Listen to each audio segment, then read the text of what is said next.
Assalamualaikum warahmatullahi wabarakatuh. Baitul Maqdis atau Al-Haram Asy-Syarif, tanah yang suci lagi yang mulia, kerap digunakan untuk merujuk kepada Masjid Al-Aqsa yang terletak di kota lama Yerusalem, Palestina. Ada dua pahlawan pembebas Baitul Maqdis yang tercatat di dalam sejarah Islam, dan siapakah pahlawan berikutnya? Untuk diketahui, kota tua Yerusalem adalah tempat yang disucikan umat Islam, Yahudi, dan Kristen, karena di dalamnya terdapat banyak bait suci yang sama-sama diyakini ketiga agama. Yerusalem disebut juga Al-Quds, salah satu kota tertua di dunia. Sejak zaman dulu, kota ini berulang kali direbut, ditaklukkan, dihancurkan, dan dibangun kembali oleh berbagai pihak. Bagi umat muslim, kota tua Yerusalem adalah tempat yang sangat dimuliakan karena di sana terdapat Baitul Maqdis ataupun Masjid Al-Aqsa. Komplek Masjid Al-Aqsa memiliki luas 144.000 meter persegi dan pernah menjadi kiblat pertama sebelum dialihkan ke Masjidil Haram Mekah. Di dalamnya terdapat Masjid Kubah Batu ataupun Kubah Sakhrah atau Dome of the Rock, Masjid Al-Qibli atau Masjid Jami Al-Aqsa, Musalla Al-Marwani, Kubah Silsilah, Kubah Mi'raj Nabi, Al-Mawazin, Museum Islam, dan situs lainnya. Selain menjadi kiblat yang pertama, Al-Aqsa pernah menjadi pijakan Nabi Muhammad SAW ketika naik ke langit saat peristiwa Isra Mi'raj. Beliau juga pernah mengimami sholat bersama para nabi dan rasul ketika Isra Mi'raj. Sedangkan menurut Yahudi, Al-Aqsa adalah tempat berdirinya bait suci pada masa lalu yang dibangun oleh Nabi Sulaiman, putra dari Nabi Daud alaihissalam, pada tahun 957 sebelum Masehi. Di kawasan ini juga terdapat kotel atau dinding ratapan atau tembok barat, sisa dari dinding tempat berdirinya bait suci zaman dulu. Bagi umat Kristiani, di sekitar Al-Aqsa terdapat gereja Makam Kudus, sebuah tempat ziarah penting bagi penganut Kristen di seluruh dunia. Tempat itu dikaitkan dengan kisah kematian Yesus, penyalibannya, dan kebangkitannya. Masjid Al-Aqsa menjadi tempat yang disucikan ketiga agama karena berkaitan juga dengan para nabi yang diutus kepada kaum Bani Israel. Kini semua mata tertuju kepada Al-Aqsa menyusul agresi Israel kepada warga Palestina. Dan berikut ini adalah dua pahlawan yang menjadi pembebas Baitul Maqdis. Yang pertama adalah Sayyidina Umar bin Khattab. Sayyidina Umar bin Khattab mengambil alih Yerusalem ataupun Al-Quds dari tangan Romawi Timur pada masa kepemimpinannya sebagai Amirul Mukminin pada tahun 637 Masehi. Perang Yarmuk terjadi pada akhir tahun ke-13 Hijriah, bertepatan pada masa peralihan Khalifah Abu Bakar kepada Umar bin Khattab radhiyallahu an. Dan inilah satu-satunya perang terbesar pasukan Muslim yang melawan kerajaan Romawi Timur ataupun Bizantium. Usai perang, pasukan Muslim mendapat kemudahan menaklukkan seluruh kota-kota di negeri Syam. Amr bin Aish di bawah komando Abu Ubaidah bin Jarrah radhiyallahu an berhasil memblokade Al-Quds pada tahun 17 Hijriah. Kemudian Umar datang ke Palestina untuk bertemu langsung dengan salah satu pembesar Romawi, yaitu Sophronius. Sayyidina Umar menandatangani perjanjian dengan Sophronius, di mana sang khalifah memberi jaminan bahwa penduduk Kristen dan tempat suci di Yerusalem akan dilindungi di bawah pemerintahan kaum muslimin. Ada yang menarik dari sikap Umar kala itu. Ketika beliau dipersilahkan sholat di gereja Makam Kudus, yaitu salah satu tempat suci umat Kristen, Umar menolak untuk sholat di dalam gereja, sehingga kaum muslim tidak meminta konversi gereja Makam Kudus menjadi masjid. Sayyidina Umar memilih sholat di luar gereja, tempat di mana Masjid Umar berdiri hingga saat ini, yaitu berlawanan arah dengan pintu masuk gereja Makam Kudus. Masjid Umar merupakan sebuah bangunan berstruktur kayu dengan bentuk persegi panjang yang dibangun di atas reruntuhan dan dapat menampung 3.000 jamaah. Umar bin Khattab dikenal sebagai pahlawan yang membebaskan Yerusalem ataupun Al-Quds dari cengkraman kerajaan Romawi. Nama beliau tercatat di dalam sejarah Islam. Pahlawan yang kedua adalah Salahuddin Al-Ayyubi. Pahlawan kedua yang berperan besar dalam penaklukan Baitul Maqdis ialah Salahuddin Al-Ayyubi. Beliau adalah laki-laki yang berasal dari suku Kurdi, Irak.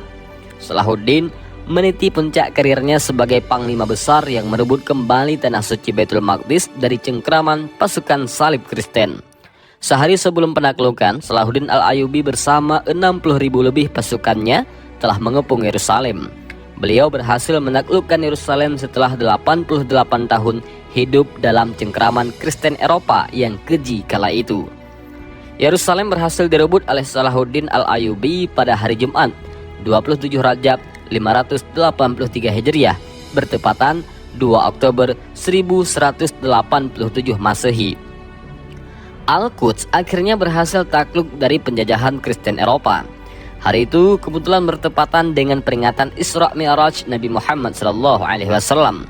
Peristiwa bersejarah itu dicatat oleh Ibnu Shaddad, penulis sejarah zaman itu, dan berikut ungkapannya. Merayakan pemilihan waktu yang sangat tepat ini sungguh suatu kebetulan. Allah mengizinkan kaum muslim merebut kota itu sebagai perayaan peringatan perjalanan malam Rasulullah ke langit.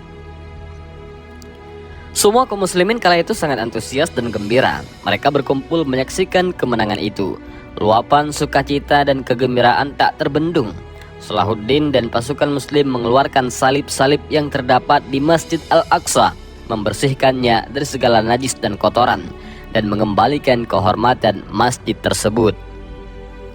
Di balik kesuksesan Salahuddin Al-Ayyubi dalam pembebasan Al-Quds, ada sosok hebat yang berpengaruh di belakangnya, yaitu Nuruddin Mahmud bin Zanki, atau lebih dikenal dengan Nuruddin Zanki, pemimpin sebelum Salahuddin Al-Ayyubi. Sosok Nuruddin Zanki dikenal sebagai pemimpin lurus dan tegas dalam penegakan keadilan. Ada yang menarik dari penaklukan Yerusalem dari pasukan Kristen Eropa. Salahuddin benar-benar menjunjung tinggi spirit Islam yang damai. Beliau tidak melakukan pembantaian terhadap warga Kristen, padahal beliau orang yang berkuasa di saat itu. Sebaliknya, beliau melindungi umat Kristiani dengan keadilan. Umat Kristiani yang tinggal di Yerusalem kala itu berdecak kagum. Seorang penganut Kristen pernah bertanya kepada Salahuddin, "Kenapa Tuhan tidak membalaskan dendam terhadap musuh-musuh Anda?" Salahuddin menjawab, "Islam bukanlah agama pendendam, bahkan sangat mencegah dari perkara di luar kemanusiaan. Islam menyuruh umatnya menepati janji, memaafkan kesalahan orang lain yang meminta maaf, dan melupakan kekejaman musuh ketika berkuasa, walaupun ketika musuh berkuasa." Dan itulah dua orang pahlawan pembebas Masjid Al-Aqsa. Namun siapakah pahlawan berikutnya? Begitulah sejarah panjang penaklukan Yerusalem dan pembebasan Masjid Al-Aqsa yang dilakukan oleh dua pahlawan hebat yang tercatat dalam tinta emas.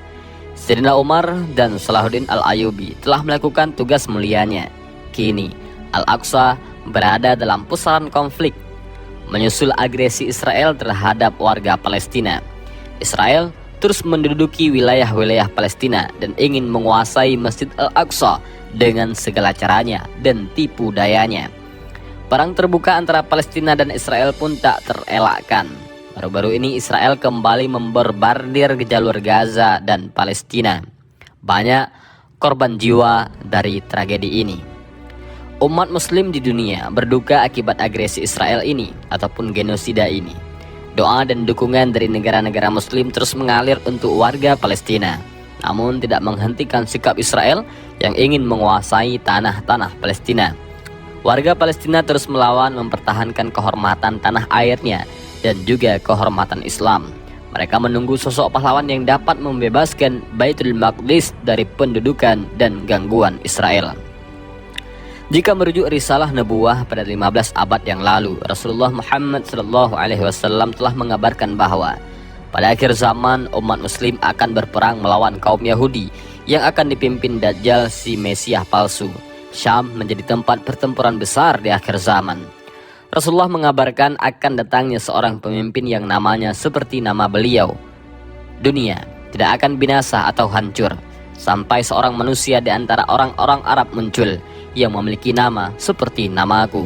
Hadis sahih At-Tirmizi. umatku akan memperoleh pertolongan yang melimpah yang tidak pernah diperoleh sebelumnya.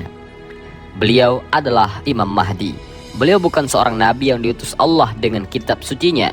Beliau adalah hamba yang soleh, umat Nabi Muhammad SAW yang memiliki pertalian keluarga ataupun nasab kepadanya. Al-Mahdi akan muncul di akhir zaman. Beliau akan memenuhi bumi dengan kedamaian dan keadilan, sebab bumi telah diliputi oleh tirani dan ketidakadilan. Dalam hadis yang diriwayatkan Imam Ahmad, Abu Daud dan Al-Hakim disebutkan, pusat kepemimpinan kaum muslimin pada hari peperangan yang paling besar, Al-Malhamah Al-Kubra, adalah di sebuah negeri yang bernama Ghutah. Di negeri itu terdapat sebuah kota bernama Damsyik ataupun Damaskus. Al-Mahdi akan memimpin kaum muslimin pada peperangan paling besar, dan tempat yang akan menjadi pusat komando beliau adalah Ghutah dekat Damaskus. Karena itulah Damaskus akan menjadi tempat tinggal yang terbaik bagi muslimin pada waktu itu. Pada saat itu Imam Mahdi akan berhadapan dengan Dajjal yang telah menyebarkan fitnah dan tipu daya di muka bumi. Maka saat itulah Isa Al-Masih turun ke bumi untuk membunuh Dajjal, si Mesias palsu, dan pengikutnya, tepatnya di gerbang Lot, Palestina. Kedatangan Isa Al-Masih untuk mengajak umat manusia agar mengikuti ajaran Rasulullah Muhammad SAW. Dan itulah sedikit pembahasan tentang dua sosok pembebas pahlawan Masjid Al-Aqsa, dan kita sekarang sedang menunggu pahlawan berikutnya ataupun pahlawan ketiga yang akan membebaskan Masjid Al-Aqsa. Demikian video ini, mudah-mudahan bermanfaat. Wallahu a'lam bishawab. Assalamualaikum warahmatullahi wabarakatuh.